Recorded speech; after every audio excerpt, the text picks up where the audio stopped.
To be a teacher, you must know something, isn't it? To be a guru, you need not know anything. It's just that you don't know anything, but you got eyes to see. Whatever you want, you can look and speak. But to be a teacher, you have to know something. If you don't know anything, you can't make a teacher, isn't it? To be a guru, you don't need to know anything. Just a certain level of perception, that's all. You're not knowledgeable about anything. It's easy. Being a teacher is difficult because you'll have to remember so many things.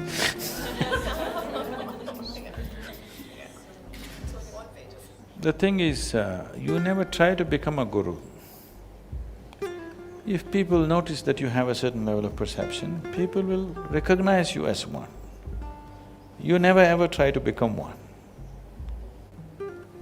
I've done everything to shake off the guru thing, but you cannot because people will one way or the other recognize it, wherever you may be. Whether you're in India or otherwise, they may not use the word guru, but nowhere in the world, if you found a human being whose perception is beyond yours, could you ignore him? People naturally gathered around them. Maybe they didn't use the word guru, they used something else. But always it happened, isn't it?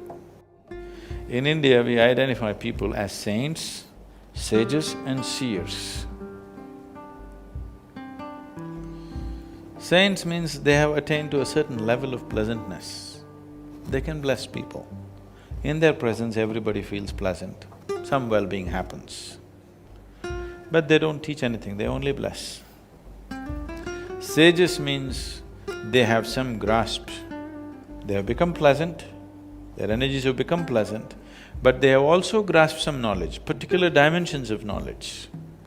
A sage may be good with astronomy or astrology or with some other dimension.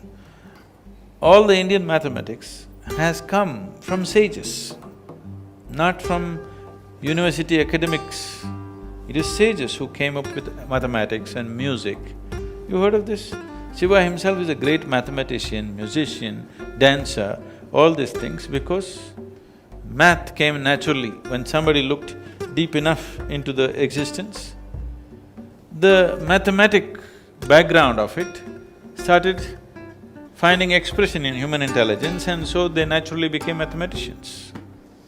You must read the story of people like Ramanujam and others. They are brilliant mathematicians without any academic support because a certain level of observation, which is a sage. A seer means one who sees. See, it's a very appropriate expression, one who sees life just the way it is. Does it mean others don't see? Yes, others don't see.